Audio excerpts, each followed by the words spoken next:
Hello students आज हम लोग पढ़ेंगे क्लास 7 ज्योग्राफी और इसका चैप्टर 4 एयर है। इस चैप्टर का पार्ट 5 मीन्स 5वां वीडियो बच्चों हम लोग पढ़ने जा रहे हैं। इसमें कुछ महत्वपूर्ण पॉइंट के बारे में डिस्कस करेंगे। बच्चों हम लोग लास्ट वीडियो में क्या देखे थे?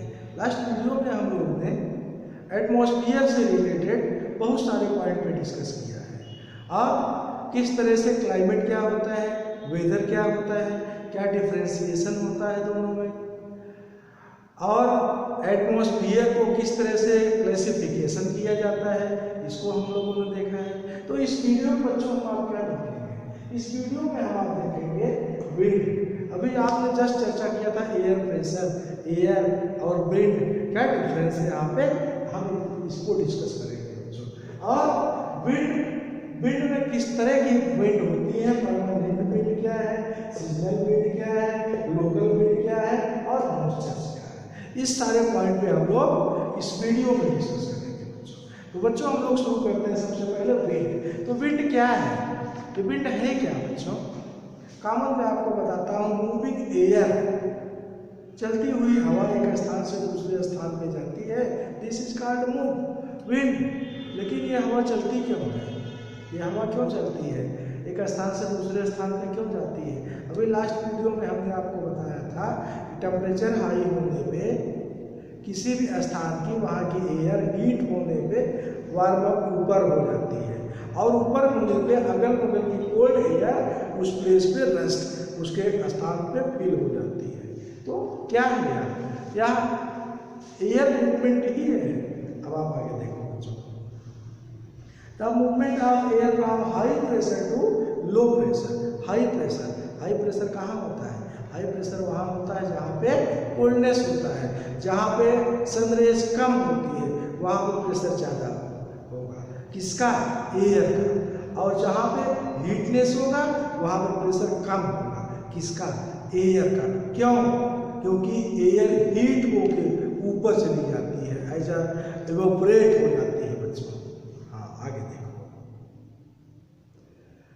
Movement of air from high pressure to low pressure area is called wind. High pressure से लो प्रेशर, हमने आपको बताया लो प्रेशर वाली ऊपर चली गई, हाई प्रेशर वाली उसके प्लेस को कवर कर ली, इसे क्या बोलेंगे? विंड बोलेंगे। Wind blow gently and also in strong form and wind can be broadly divided into 3 types. Wind बहुत स्लो चलती है, बहुत तेज चलती है, कई तरह की विंड चलती है। कभी लेफ्ट टू राइट चलेगी, कभी ईस्ट टू वेस्ट चलेगी, कभी ईस्ट टू ईस्ट चलेगी।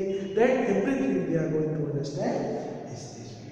तो यह सब हम लोग बच्चों समझने जा रहे हैं। आप देखिए इसमें विंड को मुख्य रूप से 3 कैटेगरी में डिवाइड किया गया है। कैसे?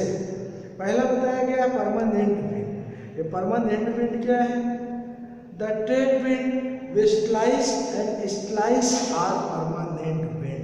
वेस्टलाइज मीन्स वेस्टर्न साइड से चलने वाली विंड और ईस्टर्न साइड से चलने वाली विंड। इसका एक निश्चित समय होता है, उस समय पे उसी एरिया से चलने वाली विंड को क्या बोला जाता है?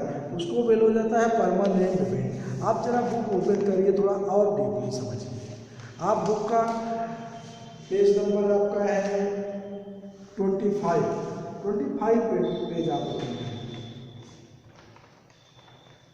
आप 25 पेज पे विंड नहीं, 25 पे नहीं है, हम आपको बता रहे हैं, इसमें नहीं है, इसमें है ये। चलिए आपको हम वैसे इंडिकेट करते हैं। देखिए इसमें क्या बताया गया? वेस्टर्लाइज एंड ईस्टर्लाइज। वेस्टर्न और ईस्टर्न आपका ऊपर दर्ज होता है, चार देखो चार, ये है आपका नॉर्थ, साउथ, ईस्ट, वेस्ट। क्या बताया गया? ईस्टलाइज एंड वेस्टर्लाइज। तो ईस्टर्न से और वेस्टर्न की तरफ चलने वाली, जैसे देखिए ईस्ट से चलने वाली, ईस्ट ये है, ईस्ट से यूं चले या नॉर्थ ईस्ट चले, ये भी याद रखिएगा, नॉर्थ ईस्ट चलती है, नॉर्थ ईस्ट, और नॉर्थ वेस्ट भी चलती है, नॉर्थ वेस्ट। तो ये वेस्टर्लाइज हुई, ये ईस्टर्लाइज हो। जिस साइड से चलने वाली है उसका एक निश्चित समय ड्यूरेशन होता है और बोला जाता है कि ईस्टर्लाइज एयर इज रनिंग ऑन, इस तरह की एयर चल रही है। हाँ, उसे क्या बोला जाता है? Permanent wind. ईस्टर्लाइज या वेस्टर्लाइज हो, ईस्ट से चलने वाली हो या वेस्टर्न साइड से चलने वाली हो। आगे देखो बच्चों, क्या है? Seasonal wind. ये सीजनल विंड क्या है? सीजनल विंड वह है blow seasonally. This wind change their direction in different season as a monsoon in India. यह विंड क्या होती है? यह विंड सीजनल के अकॉर्डिंग चलती है और अलग अलग सीजन में अपने डायरेक्शन को भी यह चेंज करती है। अलग अलग सीजन में अपने डायरेक्शन को भी चेंज करती है। जैसे इन योर कंट्री क्या है? आपके यहाँ कैसी विंड्स है? मानसून। आपके यहाँ मानसून इन इंडिया एक जैसी नहीं ना, कभी किसी साइड में कभी किसी साइड में। यह क्या है? सीजनल, सीजन के अकॉर्डिंग या चेंज होने वाले विंड को सीजनल विंड बोला जाता है। अब local wind, this blow only during a particular period of a day a year in a small area. कुछ निश्चित एरिया में चलने वाली विंड को लोकल विंड कहा जाता है, निश्चित क्षेत्र में। और उसके चलने का रीजन क्या होता है? जैसे एग्जाम्पल के लिए बताया गया लैंड ब्रिज आ सी ब्रिज। लैंड ब्रिज आ सी ब्रिज हमने आपको बताया था।